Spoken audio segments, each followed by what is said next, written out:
il est habitué à un déroulement de la journée et quand il y a un changement du déroulement habituel, il faut le prévenir parce que sinon ça peut l'inquiéter, et puis il va refuser de faire ce qu'on lui demande si c'est pas prévu dans son programme de la journée, quoi. Accepter le changement inopiné, c'est un effort pour moi. Et non seulement c'est un effort, mais c'est une source d'angoisse et de fatigue. J'aime bien quand c'est bien programmé, je n'aime pas quand il y a des choses qui changent au dernier moment. Par exemple, je jouais chez moi où je travaillais, on me disait « Ah Valentin, on va à la piscine ». Alors là, c'était la crise de nerfs, puisque c'était pas prévu, ce n'était pas prévu. Les vacances sont des situations plus stressantes que la routine scolaire. Moi, en vacances, je me rappelle, quand on partait, est-ce qu'il y aurait des bouchons, ça aussi. Puis bon, comme j'ai un sens d'orientation assez développé, je faisais mes itinéraires par cœur sur la carte. Alors si on prenait un autre chemin, ça n'allait pas. Alors c'est vrai que les imprévus vont avoir tendance à provoquer chez moi un effet de sidération parce qu'ils ne rentrent pas en fait dans une logique. Le seul recours, ça va être ou de crier, ou de taper, ou de fuir. Donc c'est vrai qu'une fois, j'ai traversé comme ça les voies d'une ligne de métro. J'étais en attaque de panique pratiquement. Ne serait-ce qu'aller chercher du pain. C'est tout bête, mais demander une baguette, tout le travail mental qu'il y a avant, tu te répètes pendant 10 minutes qu'il faut dire à la dame, qu'est-ce que tu vas faire si jamais elle ne rend pas la monnaie exacte, ou si tu n'as pas la monnaie. C'est des choses... je pense qu'on se fait des films, d'une certaine manière. Je rêve d'un monde où les imprévus soient prévus. Puis il suffisait d'une voiture garée dans mon parking que je ne connaissais pas. C'était... c'était...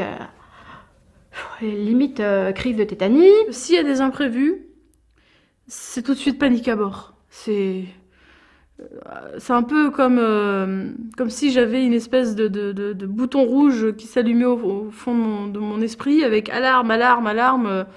Les moments où j'étais particulièrement en crise, c'était des moments où il pouvait y avoir aussi une surcharge à traiter au niveau sensoriel.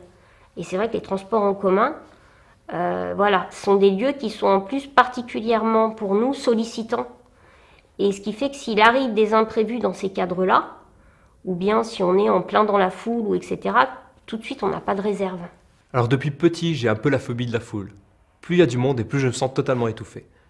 Et donc les premières fois, je m'en souviens que quand j'ai pris le bus quand j'étais en classe de 6e, dès que le bus était au moins à moitié rempli, là c'était une situation de stress. Toutes ces phobies, ces angoisses, c'était absolument abominable. Même de me balader dans la rue lorsqu'il y avait du monde, c'était très difficile pour moi. Par exemple dans les métros, dans les transports en commun, je suis hyper angoissé. D'ailleurs, je les prends plus. Dernièrement, je devais aller à New York prendre l'avion et le train avait du retard. Et je voyais le retard s'accumuler sur l'affichage du panneau à la gare. Et je ne savais plus quoi faire. Et à un moment donné, j'ai vu que le train prenait encore 5 minutes de retard. Et là, j'ai hurlé vraiment fort. J'avais plus de voix après. Je me suis allongée par terre, recroquevillée comme en fœtus. Et plusieurs personnes ont pensé que j'avais un malaise, sont venues me voir, prendre ma tension.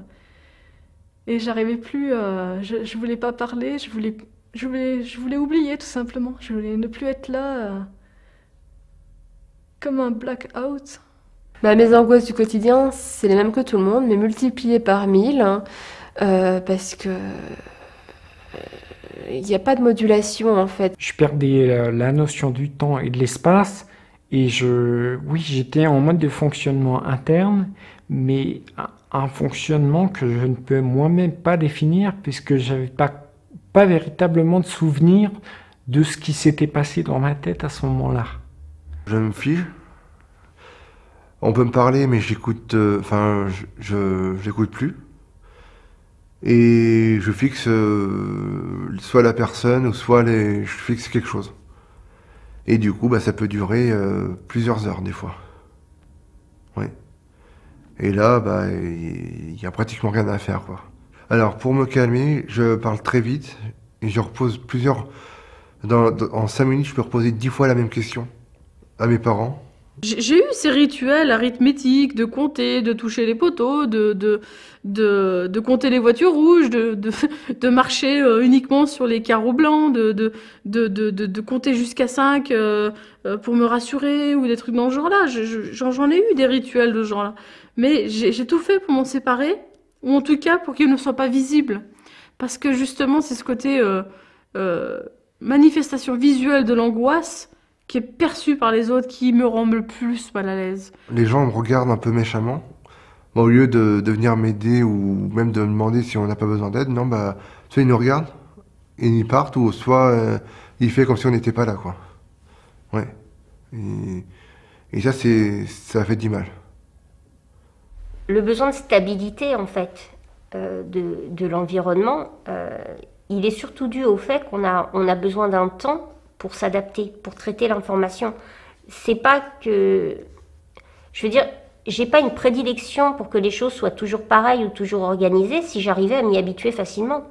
La difficulté, c'est que pour être adapté, pour pouvoir gérer, j'ai besoin de le prévoir pour me programmer en quelque sorte. Quand je vais prendre le train, par exemple, je vais d'abord prévoir l'itinéraire bis parce que il peut très bien y avoir un problème. Il peut aussi y avoir un accident de passager. Dans ces cas-là, comment je fais si quelqu'un a un malaise et quel numéro de téléphone s'il se passe quelque chose. Il faut que tout soit prévu, que toutes les éventualités soient pourvues, je vais dire, pour que je puisse me sentir calme et sereine, je vais dire. On évolue dans un environnement qui ne peut générer que de l'anxiété, parce qu'il y a une inadéquation entre notre fonctionnement et l'environnement. À partir du moment où on commence à être bien accompagné, où on stabilise l'environnement, où on structure le temps, l'espace, où on nous donne des moyens de communication, l'anxiété, elle baisse énormément.